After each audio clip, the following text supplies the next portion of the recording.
This is my own petition, which I'm calling gotkushTV. I'm calling on all other Pan-African movement to be able to analyze this petition that I have, that we can look at it in the next 1 year, improve it, critique it, put it together, and march to Dakar. One, this government must pass a sanctuary bill for Pan-African activists so that Dakar will be a center where a like Okemi Seba will not be arrested because of his Pan-African view. Because we cannot be running to the diaspora when the Pan-African is wanted. Where is the sanctuary? Where does he go and be protected? Let Senegal stand now and say, because you express a Pan-African opinion, if you run to Dakar, you will be protected. Let Pan-African activists around the world who are running, finding place to hide, like Nathalie Yam, she French revoked her document. Recently, the citizenship of our brother Kevin Seba, he was born in France. They attacked him on his citizenship. He has to burn their document and give it up. Let Senegal be a center, sanctuary for Pan-African activists around the world, that we can run there and be protected. Two, this government must build a Pan-African Center for Research and Renaissance. We must now have a center where Pan-African information, ideas, research can, a center that all this information will be vegetating. It's not just be scattering around. We need a Pan-African Center for Research and Renaissance. Like you have things like TED Talk, where people go there, they share their ideas to the world. They gave great speeches about their new inventions, about the new revolution that's coming, about social critique, cultural critique, about technology and science. We must have a Pan-African Research Center where young Africans around the world can come and speak to the Pan-African vision, and speak to their innovation, and speak to the idea that we aspire, or things that we aspire to become, where they can go and debate, where a platform where they will be given to speak to the African vision on science, on technology, on culture, on governance, on politics. Well, a young man from Jamaica, from Belize, from Trinidad Tobago, from Nigeria, and everything can apply there, and he will be given a platform to speak his idea to the African world. This Pan-African Center for Research and Renaissance, they have to build it for us. Two, the Pan-African Education Trust.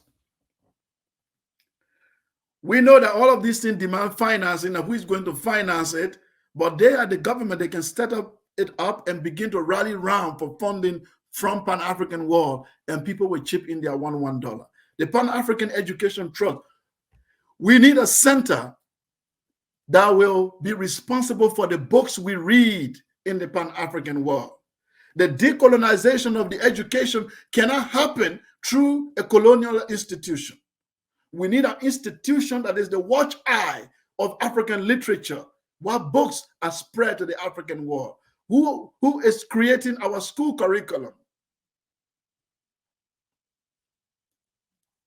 Who is going to put STEM in all our universities to have science, mathematics, and all this modern scientific invention that is coming up? How our curriculum, I heard somebody told me the last time that they went and studied, I don't know, computer science in Nigeria, and the curriculum the person was using, it speaks to computers that were in the 90s. In the 90s. The computer communication they had in the 90s, that's what they have in the curriculum in that Nigerian university. Because our leaders don't care. They don't even check what is there. So we need a Pan-African Education Trust that will control the books we read, that will be able to promote curriculum that are African-centered, that will be able to promote African authors and writers, promote African culture and vision of the world. That's the only way we can decolonize the education, because by the time we have partnership That education should have partnership with all these universities and educational institutions around the continent and begin to infuse books to those institutions, begin to raise funds for this institution. Then now we begin to tell them what type of books will be added to their curriculum. We begin to do away with the French colonial books. We begin to do away with the Anglo-Saxon colonial books. We begin to bring in our own books. This is what we need to do. This is an opportunity, because when you say systemic change, a system is not built, it's not an event. It is a multiple layers and factors that lead to a system. There is a cultural aspect of it.